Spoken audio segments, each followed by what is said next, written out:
Welcome back to another episode of Casa De Confidence. If you are an it girl, which all of us are, in my mind, we believe that we are just amazing individuals. And today I brought one other person that is going to share about her incredible journey, not only to create an agency that is out in Texas, but it's an award winning PR and marketing agency that has grown from scratch into multiple six figures.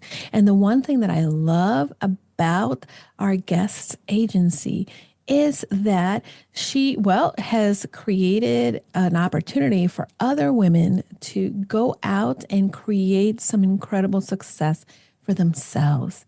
Our guest today has also been named San Antonio's 40 Under 40 honoree.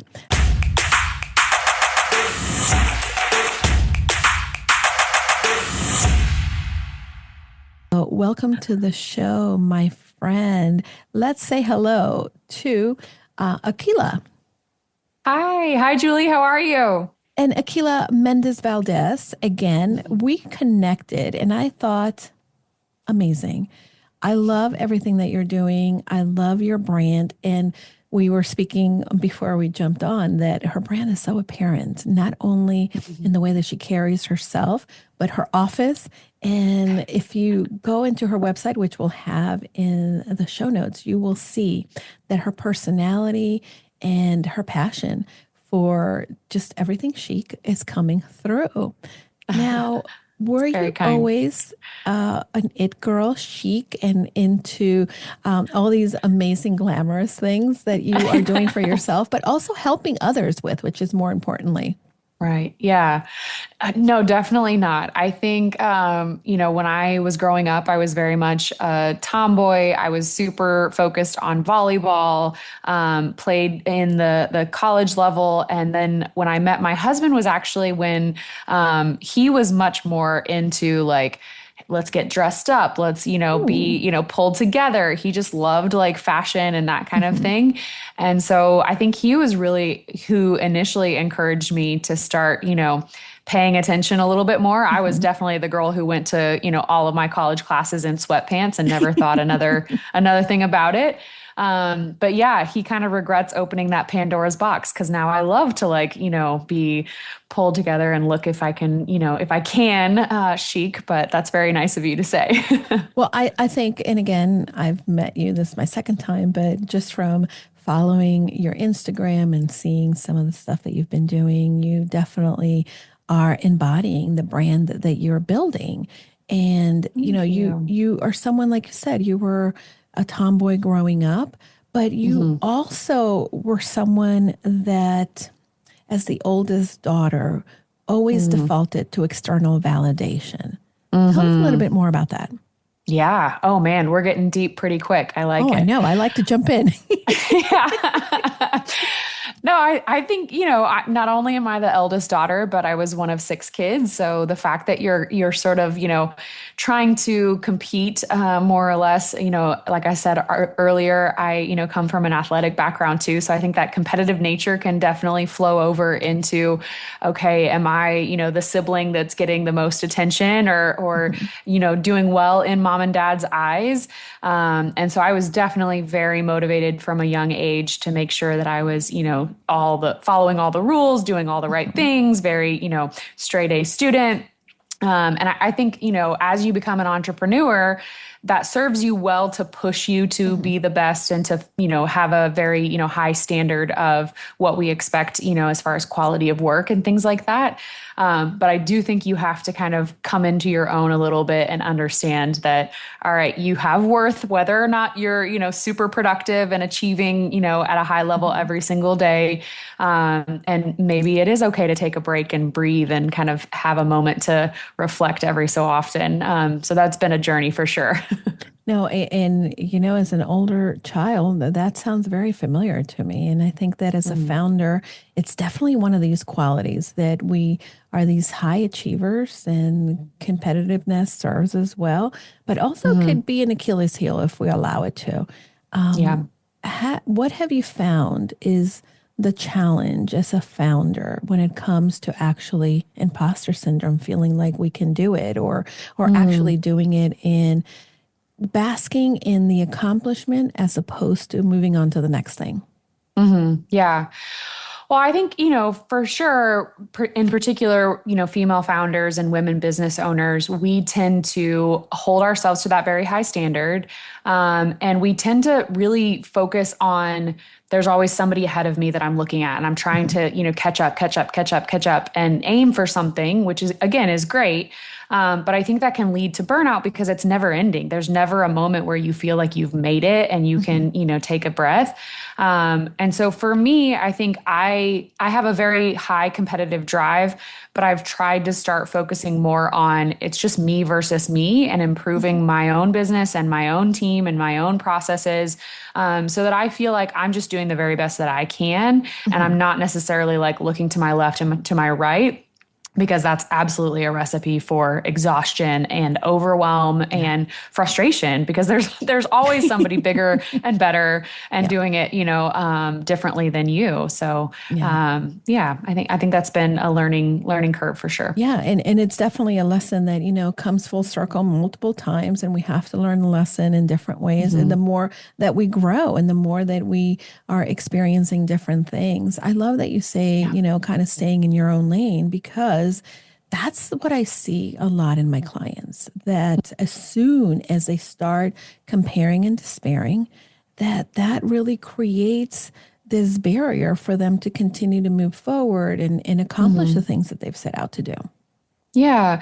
And I think sometimes you lose sight of the fact that there's so many people watching you do what you do that are excited for you, proud of you, looking up to you and how far you've come. Mhm. And so if you're only looking ahead and watching other people, you kind of forget that you've got this whole other audience Yeah. that is just happy for you and excited for Yeah. you. And if you're not kind of also taking those moments to soak in that joy and that sense of accomplishment, you're kind of missing the point, right? 100%. 100%. Now, you started your PR and marketing agency, and certainly you're helping a lot of individuals grow in their authority and presence. But I'm curious, what was the path that led you to start your own agency? Yeah.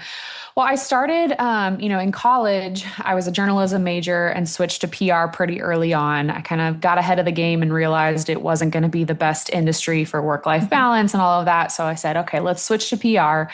And I was really fortunate to get a job out of college with another agency here in town in San Antonio. And I was working for them. They were great, wonderful, still, keep in touch with them to this day. And, I think got to a point where I felt like, okay, if I'm going to be working this hard, and if I'm going to have two daughters now, I was at a point Mhm. where, my oldest was a couple years old. I was pregnant with my second daughter. That was for sure the push that I needed to feel like, okay, let's give this entrepreneurship thing a go. It was not something that I initially set out like Mhm. I'm always, in the mindset of becoming a business owner someday.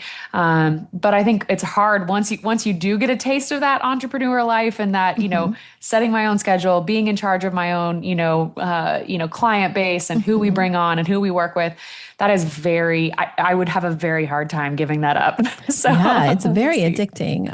Yeah. Last Friday, and I take Friday afternoons off. I don't do, I wrap up my week. I go through my plan for the week, see what I accomplished, and review a couple different things. But then I go, and it's my Friday afternoon. And last week, I not only went to the spa, then I met a girlfriend for an early dinner, late lunch, and I was so grateful. We sat outside, it was gorgeous. And it was one of these days that you just think, boy, am I lucky. And I Mm, don't think, as I kept thinking about this, it wasn't necessarily luck, it was just the discipline mm, that I've invested and the hmm. intentional margin that I created to be able to do Right. that. Now, not Right. everybody does that, and especially women founders tend to work a lot because we feel that we have to, in some ways, prove ourselves. Mm, Did you hmm. go through something like that as well, trying to prove yourself? Oh yeah. Yeah, absolutely. I think, we always have that, whispering voice inside of us that's saying, you're still not good enough. You're still not good. Or, to your point, you haven't earned that rest yet. You haven't earned that Mhm. right to sit back a little bit. It almost feels like in the entrepreneur game, as soon as you take your foot off the gas, it Yeah, could all fall apart kind of that's thing. right. But yeah, I think, to your point, that realization that yes, you had to hustle really hard for, a number of years and push through, and, it shouldn't feel selfish to then Mhm. reap the rewards of pushing through that really hard time. It kind of goes back to that phrase of you do what others won't today, so tomorrow you can do what others are not able to, or Not able whatever it to do. is. Yeah, yeah, But definitely. yeah, you cross that threshold, and you realize, this is a result of years and years and years of work. And it's okay to now have that, flexibility that you want. Yeah, absolutely. And I think that for so many of us, we don't really see the end result because we're so entrenched, right? But we got to remind ourselves that there is that place where we are going to have to take our foot off the gas and maybe reap the rewards, but also then start to leverage the expertise of others because we can't do it all. And I think Hmm. that this is a little bit of what I love about the work that you're doing, not only for your clients, but the opportunity that you're giving other women to become founders. That Mm. overall, it's a two-prong approach, I would say. Number one, Hmm. we as founders need to be present. We need to also be present in the outside so people can get to know us. So our authority is reaching the people that we want to reach. And Hmm. yet we don't do that perfectly. We don't know how. Right. And we are always thinking that marketing is about just posting on social media, but it's not.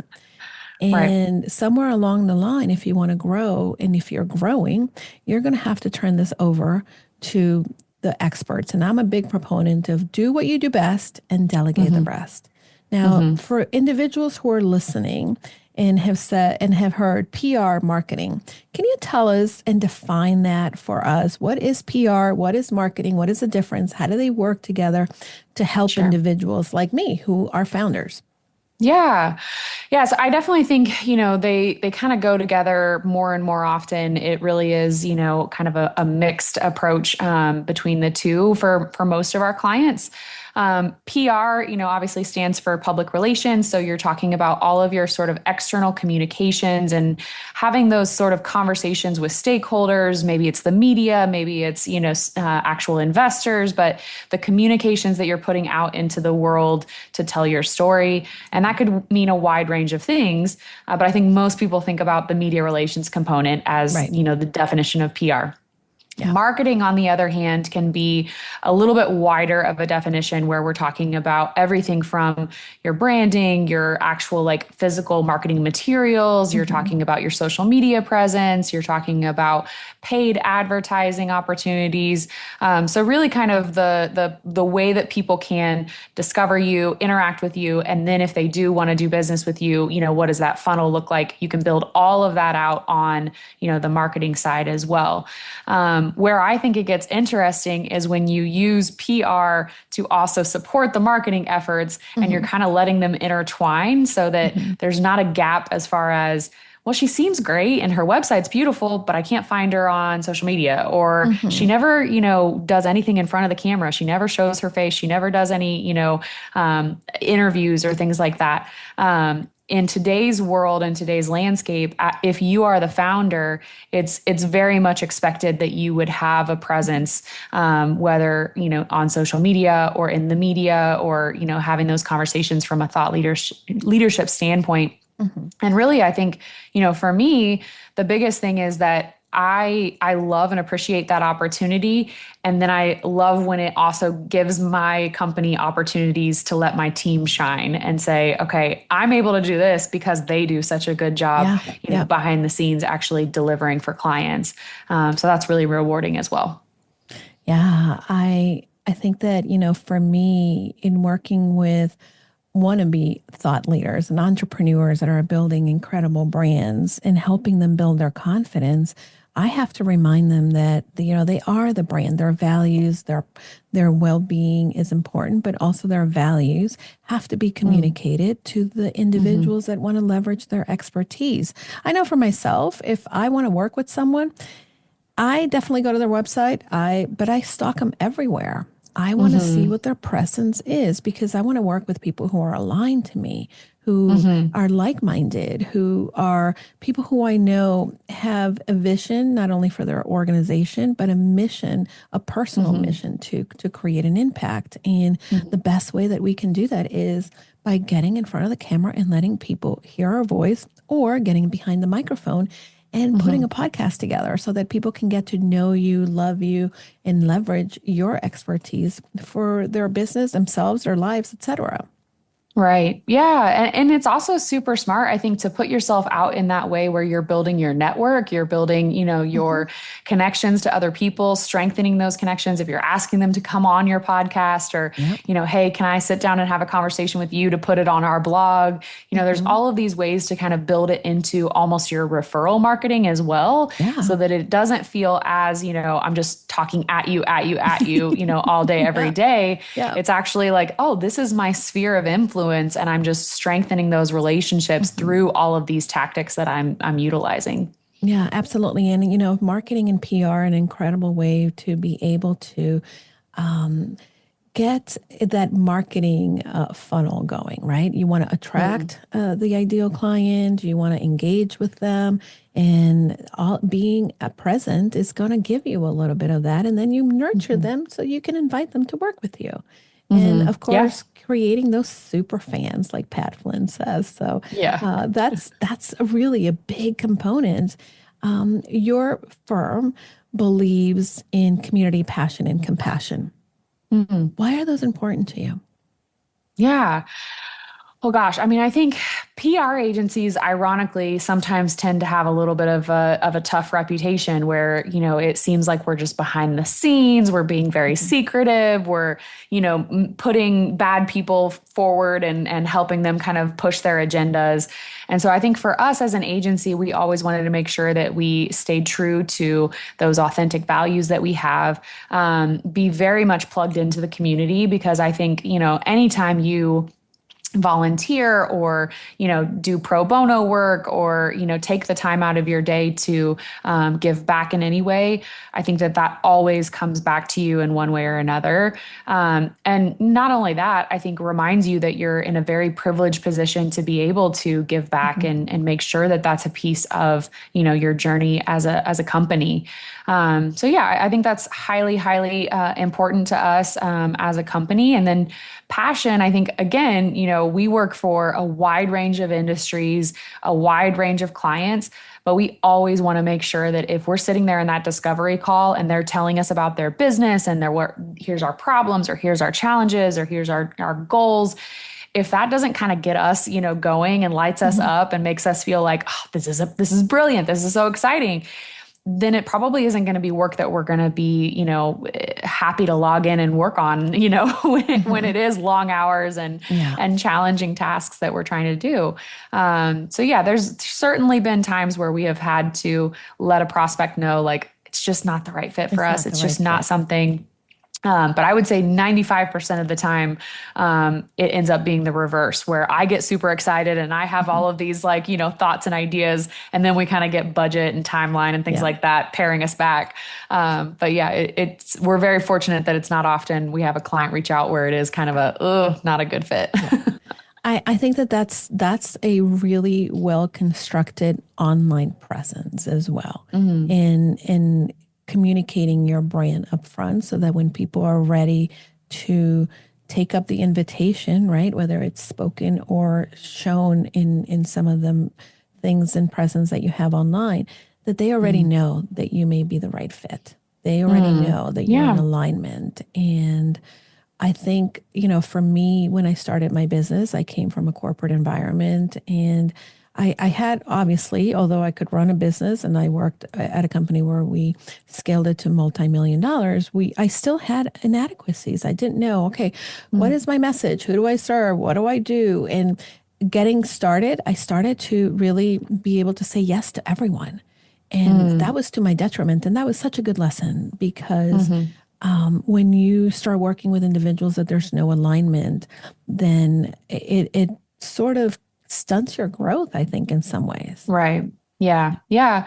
And I think from a tactical perspective too, I think a lot of people want to sort of put out their menu of services and here's the list of everything I can do. But what I find actually drives the best fit as far as client is when we put out more of our case studies and actual like the Yeah. story of how we helped somebody and what their business was and why we were able to step in and make an impact, because that really paints a picture for people of, okay, I see exactly how they could plug in versus here's a list of all the things we do. And then I'm kind of sitting there trying to figure it out on my own. Yeah, case studies, and for some reason, um, I have not invested a lot of time into case studies until this year. And I think, Mm. what was I doing? What's wrong with me? But They're you're intimidating, absolutely I think. right. Yeah. Some people find them so intimidating to put together, but people are busy. They don't need to read a 30-page report. Like if Mhm. you can give them a one sheet or, a Yeah. white paper just documenting here's exactly how we did it. Not exactly, obviously, you're not giving Right. away the keys to the castle, but Mhm. here's the highlights, here's the achievements, here's a quick testimonial from the client. That's great. That's wonderful. And that doesn't take, too much time and effort to actually put together. Yeah. Which, by the way, it leads to another point that a lot of individuals kind of miss the boat on is always making sure that they're getting testimonials from clients. And that is Yeah. incredibly helpful to build that authority and to also showcase that, you do what you tell people you do.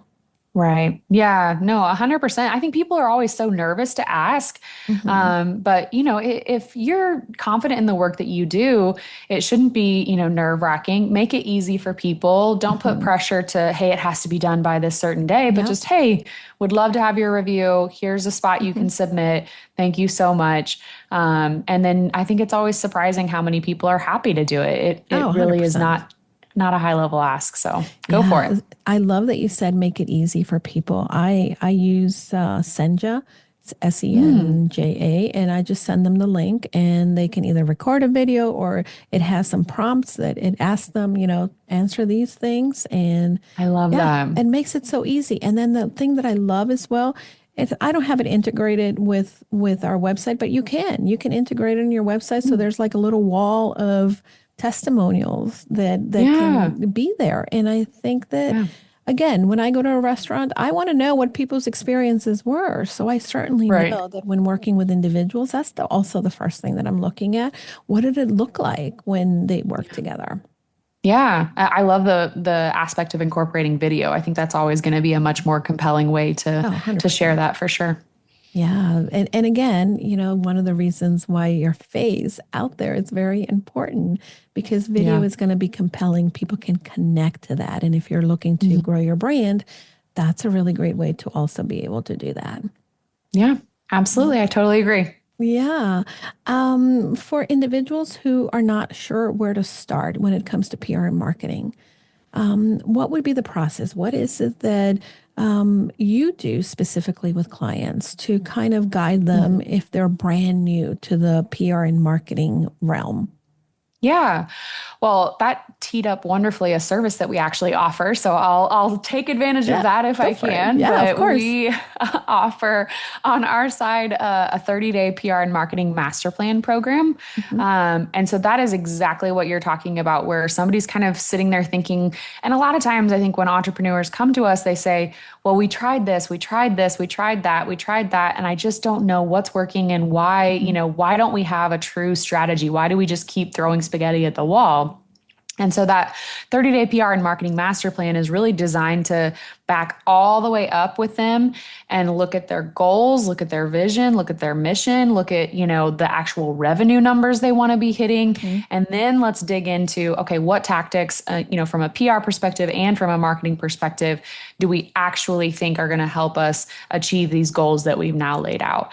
And I think it's surprising sometimes how many small business owners will just pick one tactic and hope that it does everything they're, Everything. Yeah. expecting Yeah. for their overall kind of marketing goals. So we really love going through that process with clients. And then I think the added benefit is once we present that plan to you, it's yours to do with what you will, and we will give you the full budget and say, here's exactly what we recommend. But if you want to do that completely, with your internal team or yourself or however, you're welcome to do that. Or we've also had plenty of clients say, okay, great. Thank you for the plan. We can handle these pieces internally, but now we want to hire you guys for these other pieces that we feel like we can't do. That's great. So it's a great way to get to know clients and help them kind of feel like, okay, I actually have a roadmap. I actually know where we're going in the next month, quarter, year, and then go from there. Yeah, very similar to that, and I think that brings a lot of value to people. When people want to start a podcast, that's exactly what we do. We give you a 30 Yeah. day, and you can do it on your own. You can do it yourself. We'll point you in the right direction, or we can do part of it, none of it, some of it, or all of it, which again, everybody's in a different place, but really people need a roadmap, and giving someone a roadmap is an important part of building a relationship and trust as well. Yeah. And it really does, I think, give us a chance to kind of date the client and say, Yeah. okay, if we work together for the next, 30 days Yeah. and we still like each other at the end of it, absolutely, let's jump into managing your 100%. social or doing this and that for you. Yeah. So yeah, it's been very helpful on that side as well. And I think, to your point, like it's all about building a way to work together that makes the most sense for them so that they feel comfortable, they don't feel pressured, they don't feel scared of how much they're investing. Because we get it. We are small business owners as well. It does feel scary to make that investment sometimes. So we want to do it in a way that makes the most sense for you. No, absolutely. And again, I love the aspect that you yourself are a founder, a small business owner, and you understand some of the same roads that people are walking through. Now, give me a scope of what you offer, because you talked about so many different things. And I think that if someone is looking, they may not realize that some of the services that you offer are integral to that PR and marketing. Sure. Yeah. So I would say we kind of fit into, three major buckets. Probably first and majority of our clients are social, digital, all of that side of marketing, whether it's organic or paid. We do a lot of managing social accounts for clients. And then the second bucket would be that media relations, the PR side. Most of our clients, I would say, do a combination of those two things. And then we also have clients that we do what we call community programming. So are we helping you plan events? Are we helping you, step in and speak on stages? Are we helping you find, events that are already going on or conferences that are already going on where you need to be, kind of get you in the right rooms, if that makes sense. Yeah. And then we always get asked about things like websites, branding, SEO. For the most part, we have kind of a menu of contractors that we will pull in for those type of services. And really, it's mostly because it doesn't make sense for us to employ one full-time person who has one way of doing it and one price point when we could have contractors that they do, different platforms that they feel comfortable with. They have different price points that they charge. So we can kind of plug clients into the right fit for them while we kind of help manage things from a strategic level. So it's not as stressful as going out and finding a brand new person to do that other piece of their marketing plan. Yeah, it's so good, so good. And I think that I love the thought that you have to be able to create space for people to then leverage your expertise in different levels, but you're also forging relationships with other people to, collaborate. And I think collaboration is a great way to build a business. Yeah. Yeah. And I think when we were building the agency, we intentionally didn't want to become just another big over, Hmm. bloated kind of traditional agency where we have a million staff members and, charge way, way, way more than we need to. So Hmm. I think keeping it very lean and mean and pulling in, contractors as we need them and as we, know that they're a good fit for clients, Hmm. provides that small business owner with a great result and a great product without kind of that traditional agency, price point. Yeah. Well, and of course, this leads me to the other conversation that I want to have with you because you started something that I think is incredibly brilliant. I think a lot of women don't see this as an opportunity. And I could probably talk to you all day about this. One of the companies that I grew through and I worked for was a franchise company. And franchising is something that is underestimated by individuals. Now, you launched your brand as a franchise. Tell me more about that. Yeah. Well, it was really, kind of the same COVID story that everybody has coming into 2020 and feeling like, okay, let me just like back up and evaluate, my entire life basically. But there was so much in the news at that point about women leaving the workforce, women being the ones who had to take on the brunt of, if the kids are home, I've got to be the one who stays home. I've got to be the one who cuts back on my career to be able to manage, all of this while the world was, going crazy. Hmm. And so that just broke my heart that we Yeah. still in 2020, had this shift backwards of women Yeah. just saying, I can't do this. I can't find a way to make it work. Not Hmm. because they're not talented, not because they don't want to pursue their career, full steam ahead, Hmm. but they just couldn't make the pieces of the puzzle fit. Yeah. And so for me, I think we had always, struggled with the name of the agency being Haute in Texas. How do we grow beyond? How do we go into other Hmm. markets if our name has, Texas right there? And so Hmm. the franchise model came about as a way to, number one, offer women this opportunity to say, you can absolutely build a similar business model in your market. You can have the flexibility. You can have the, building your client base as it makes sense for you and your family. And we want to be able to leverage your market expertise to say, you can set up and be Haute in Austin, Haute in Hmm. Houston, Haute in Dallas. And that way we know that your local clients are going to feel good, knowing that it's not just some random agency from out of town Right. trying to come in and expect you to Right. sign That's with right. them. So yeah, it's been a huge learning curve. As you know, the Hmm. franchise world has so many Oh, intricacies and details yes. that, from a legal standpoint, I had to learn, from a Yeah. financial standpoint, setting things up properly and with all the, documentation and everything. Hmm. But the other piece I think that we found as well is that we have clients that are also either franchisees or franchisors. And that is so fascinating to Mm. help them Yeah. while really truly understanding what it's like to build, a franchise concept or, open one, in your market. So it's Yeah. been hugely beneficial in so many different ways. Well, I love this, and for me, I joined the company in 2000, early 2000, and I was with them for many years, and I was really impressed. I never worked for a franchise before, right? Whether it be a fast food franchise or whatnot, but I was really Yeah. impressed that individuals can come in and they want to have a business, they have some capital, but they don't have to reinvent the wheel. They just Mm, kind of, if they're the right fit and everything aligns, then they can actually take their expertise and put it into something that they love to do. And they get that support from how mhm. to do this, how to do that. And again, they're not swimming and drowning on their own. So I think that Mhm. it's a really great way of expanding or starting a business as well. Now, Yeah. Yep. what do you wish you knew before starting a franchise? Oh my gosh. I Because you talked think, about money, you talked about the finances, yeah. but yeah, Yeah. I'm It's curious. kind of like when people say, oh, I want to start a nonprofit, and everyone in nonprofits is like, no, don't do it, don't do it. Mhm. No, I think for me, I wish I would have had the I wish I would have followed my instincts from the beginning that marketing our franchise through the traditional franchising routes was not going to be effective. I think I was Yeah. following the advice of, the franchising company that helped us set up the Yep. franchise, and they said, "Okay, great, you're finally up and you're live. Here's all the ways that we market our franchise concepts."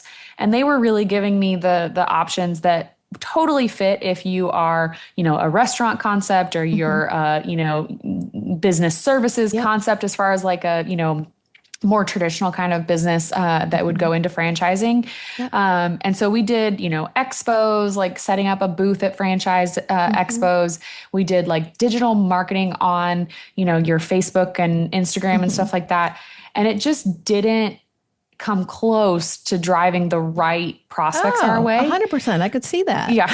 You're I, like, I duh, totally Aquila, see why that. did you? Haven't been to the franchise expos, right? Yes.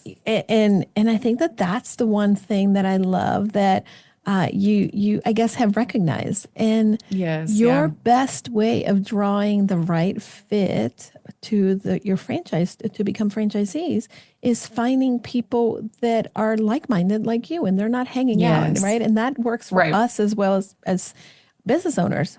Yeah. Where do you like to hang out? And that's probably where your people are Yes. going to hang out. Yes, yeah, 100%. So we tried that for about 6 months, and then really felt like, okay, we've gotten nowhere, and then pivoted to say, okay, let's change things up a little bit. We know that our franchisee in an ideal scenario would have a little bit of PR and marketing Hmm. experience, Right. and so what we did was actually hire a headhunter. She went into our first market of Austin that we knew we Hmm. wanted to go into, and she did the recruitment process to reach out to these individual women that we knew based on their profiles. Hmm. This looks like somebody who would actually be a great fit. Cool. And so, yeah, I think having the, eventual courage to go a different route and take a different Hmm. path has been great. But it didn't come without its, missteps and Right. failures along the way, for sure. And again, I'm so grateful that you're talking about this, because sometimes, again, I could log into your website and see all the pretty and wonderful, and it's important to be able to normalize for others that even when you're seeing all the great stuff, there is some work behind the scenes. There are some Yeah. lessons that we've had to learn, and Yeah. get up from the stumbles that come Yeah. along, and you cannot avoid. You're going to Right. hit that, but it's important to learn to stand up and do so right away. Now, you mentioned individuals who have a PR background. Who else would be someone that you feel may be a right fit for working and or owning a franchise? Yeah, I think it has to be somebody who's not afraid of the new business development side. Hmm. If you kind of want to just be able to sit back and let the business come to you, I think that's a little bit, naive to think that Yeah. a business is just going to stand up on its own without, Yeah. you having to be out there in the community, Hmm. hustling, doling out the business cards, making Yeah. those connections. And so I think that, again, we want you to have a little bit of experience in the PR and marketing so that you understand the deliverables and what's expected, and be able to speak to it in those sales conversations. But you are going to have to be, the business development side, starting out. And so Yeah. I think having somebody who doesn't feel like that's, it's kind of like public speaking and sales always go hand in hand as like the most terrifying things to do in the business world. Yeah. But if that's not intimidating to you, then I think, the sky's the limit with a franchise concept. So yeah, just finding that balance, somebody who knows, how to be professional and present themselves well and communicate really, really well. But then also is ready to get out there and be very much self-motivated, for sure. Hmm. Yeah, self-starter is key when it comes to owning your own business and being a founder. Now, from the start of the first conversation to a discovery day to actually being up and running, what is the timeline typically for someone? Yeah. Well, the nice part is that, again, we're not requiring you to have like a physical build out of a retail location Hmm. or anything like that. So I think sometimes that slows down, Yeah, some other it sure concepts where does. they're Yeah. waiting on the permits, waiting on all the things. Yeah. Because for us, our startup costs are pretty minimal and you can really be, up and running fairly quickly. I would say, from discovery day to signing to training, all of that, we could probably have you up and running within like 60 to 90 days, but It's amazing. it's a slow, the franchise sales process is a very slow process. People Yeah. really want to know what they're getting themselves into before Right. they, sign that contract. So yeah, as fast as they want to go is really how fast we can move. Hmm. But it's been so much fun getting to, I think, refine our processes and Hmm. systems because we Yeah. need to be prepared for that franchise growth. And so it's definitely pushed us to get better in that department, just to make sure that, we serve our franchisees well as well. And I think that, having that goal and plan is very, very crucial. Now, Mhm. individuals who maybe are intrigued by this whole franchise concept, Mhm. I want to make it clear also that there is an investment up front. Is Mhm. it a huge investment? Is it a small investment? Is it an in Yeah. between investment? Right. Yeah, so the franchising world, typically people will have their set franchise fee and then they have their royalties that are, the percentage over the Hmm. course of the business. Our franchise fee is pretty middle of the road. We're at Hmm. 30,000 Yep. for our franchise fee. And then our royalties are between 7 to 8%, with some Which are marketing, great. costs as well and things like that Hmm. too. Yeah. Yeah. So that's pretty standard, and not, a totally shocking number across the board for the franchise world. Hmm. But I think we've also gotten creative as well. If we have folks in other markets where, maybe they want to step in and set up more of an alternative option to work towards that franchise fee Hmm. instead of a lump sum up front. And so our main thing is finding the right fit. And it's kind of like a, 10-year overnight success thing where Yep. like we get it that this is going to Right. be a very Yeah. slow burn and building up to what it can really truly be. And so if that means, taking things at a slow pace as we kind of Hmm. get to know each other as well too, especially in this economic environment, we get it if Yeah. people aren't ready to just jump in, feet first without really kind of making sure it's a good fit. Yeah, well, I love that you're creating this on ramp, and you're not only doing it for individuals who are looking to start a business, grow a business, and you're giving them this out of the box opportunity, but also you're giving them options to be able to do that. And I also love the work that you're doing on behalf of women who are tremendous in their industry. They have some great experience, some great ways of helping individuals, and now you're putting them in front of the right people. You're helping them bring their message and grow their brand. So Mm-hmm. you're doing a lot. If someone is listening and maybe they have toyed with the idea of putting themselves out there, or think that PR in marketing is out of their reach, what is their first step to maybe inquiring and partnering with you?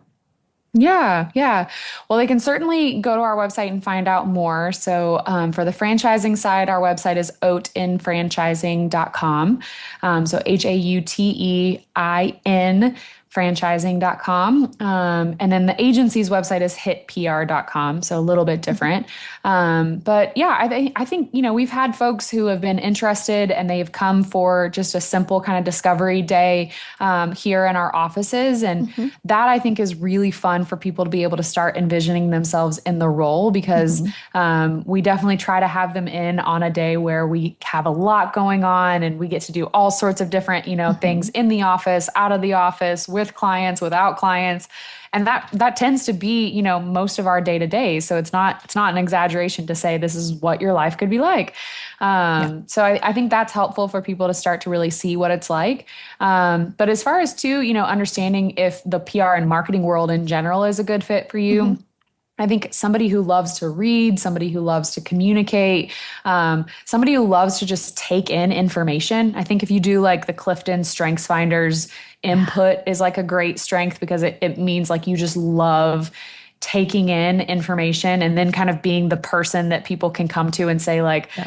well, do you know somebody who could do this for me, and like connecting and that kind of thing. Hmm. So if that's just sort of your innate strength and something that you love to do, PR and marketing would be, incredibly fun for you, because Oh that my that does end gosh, up you're being speaking my a lot. language. I love connecting people. So Yeah, it's so fun. Yeah, I get more of a like high me off of like too. introducing the right Yeah. people and you need to know each other. Like I could Yeah. have zero benefit to it, but if I'm the one who like helped make that happen, that Hmm. like lights me up. So The I love it. matchmaking in business. I love Yeah. that too. It's so Yep, good. yep. It's so Absolutely. We just good. love being in the know. We Right? want to be the girls who know exactly what's going on, in a lot of Mhm. different arenas.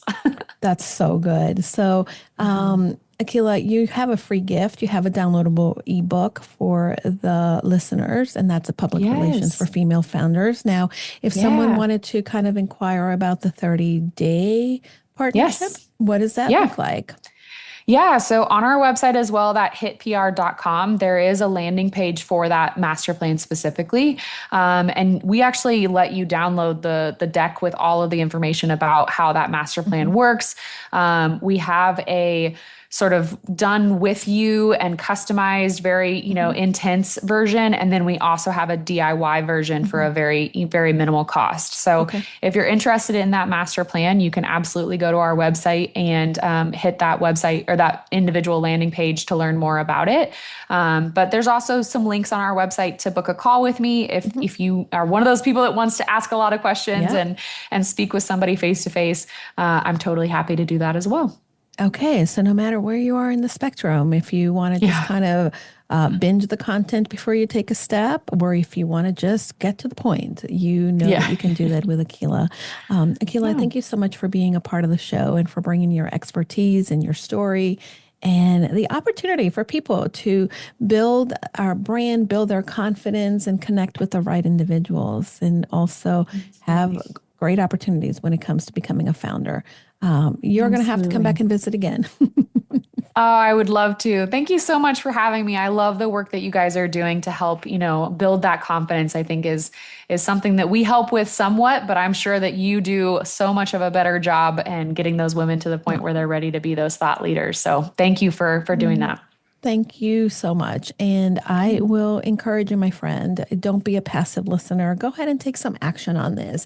Maybe is going to be downloading the public relations for female founders, or maybe is jumping into that 30-day. Be in action. Don't be that passive and share the love. Go and find a girlfriend that needs to hear this because maybe they may not be ready for public relations, but they are in public relations and you're giving them the opportunity to start a new chapter for themselves. And maybe this is the right connection for them.